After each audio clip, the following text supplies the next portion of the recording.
นี่บางคนខ្ញុំទិញបានសារាយប៉ុណ្ណេះដែរសម្រាប់យកមកញ៉ាំជាមួយនឹងគ្រឿងសមុទ្រហើយសារាយនឹងដែរគឺថាយកមកពីសមុទ្រគឺវាមានពណ៌ខ្មៅអញ្ចឹងឯងបងប្អូនបន្ទាប់មកគឺដាំទឹកឲ្យពុះហើយដាក់សារាយស្រស់ចូលទៅក្នុងទឹកនឹងមកស្ទុះទៅបងប្អូន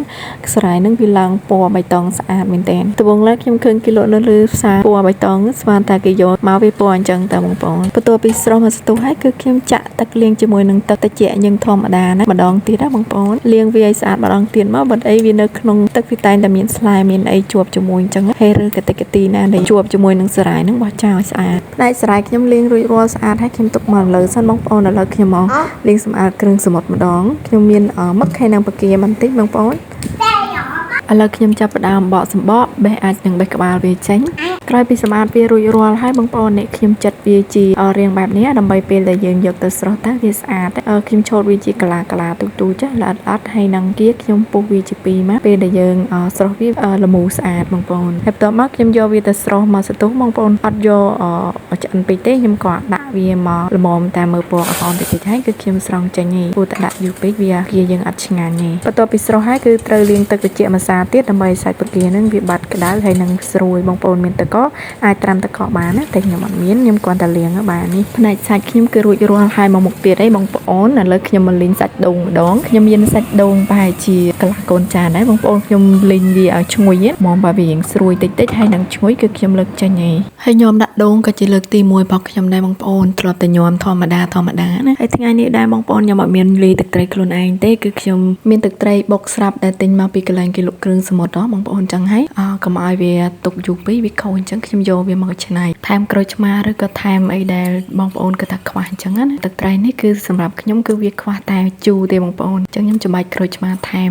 ខ្វះតែ2ចំណិតទៀតទេបងប្អូនសម្រាប់រសជាតិដែលខ្ញុំត្រូវការណាបន្ទាប់មកគឺខ្ញុំចាក់គ្រឿងសមុទ្រដែលស្រស់រួចហើយនឹងចូលច្បល់ឲ្យវាចូលជាតិគ្នាទៅបងហើយនេះគឺជាបន្លែដែលខ្ញុំត្រូវលាយជាមួយបងប្អូនមានស្ពៃក្តៅពណ៌សពណ៌ស្វាយបន្តិចម្ទេសផ្លោកពណ៌ក្រហមការ៉ុតទឹកសក់ហើយនឹងខ្ទឹមបារាំងដែលខ្ញុំជំនួសនឹងខ្ទឹមក្រហមដោយសារតែខ្ញុំអត់មានណាបងដាក់មកមុខបន្តិចបានហើយបងប្អូនបាច់ច្រើនដោយសារតែតួឯកយើងហើយហ្នឹងគឺជាសារាយសមុទ្រនឹងឯងហើយចុងក្រោយគេហ្នឹងចាក់សារាយចូលទៅមកបន្ទាប់មកគឺខ្ញុំច្បល់ជាមួយនឹងបន្លែប្លុកផ្សេងទៀតហ្នឹងឲ្យវាចូលជាតិគ្នាជាមួយនឹងទឹកត្រីបុកយើងហ្នឹងហើយបន្ទាប់មកទៀតហ្នឹងគឺជាសាច់ដូងដែលខ្ញុំលីងហើយហ្នឹងរោយជាមួយនឹងញោមយើងហើយលាយច្បល់មកបន្តិចទៀតបន្ទាប់មកទៀតហ្នឹងគឺសណ្តែកដីលីងបងប្អូនហើយសណ្តែកដីផងដែរបងប្អូននេះខ្ញុំអត់បានបុកទេបើឲ្យបងប្អូនបុកឲ្យយើងបាយតិចទៅឆ្ងាញ់ចុងក្រោយគេគឺជាជីគ្រប់មុខបងប្អូនចូលចិត្តជីអីដាក់ជីហ្នឹងដាក់ជីឲ្យច្បល់តាពី3ត្រឡប់រួចរាល់ហើយបងប្អូនយើងអាចចាប់ដាក់ចានញ៉ាំបានហើយសម្រាប់ញោមនេះគឺរំលឹកកាលពីខ្ញុំនៅទូចទៅបងប្អូនពី20ទៅ30ឆ្នាំមុនគឺគេចូលចិត្តធ្វើពេល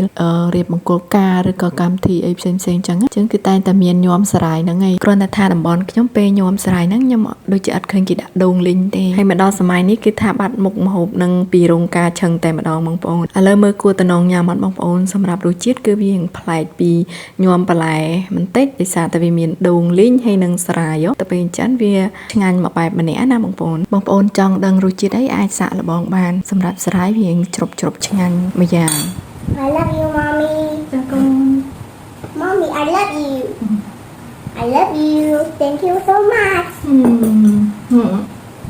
ง่ายมาแค่ได้หมด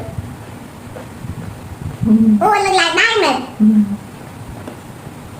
មកបងប្អូនចូលរួមអាហារពេលល្ងាចជាមួយខ្ញុំនិយាយពីកូនពៅខ្ញុំវិញលើកមេដៃមេជើងប៉ុន្តែញ៉ាំបានប្រហែលទេបងប្អូនឯងក្រៀមក្រោះអញ្ចឹង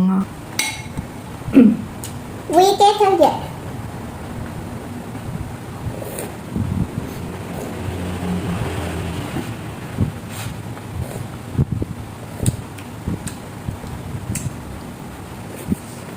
យកឡាយ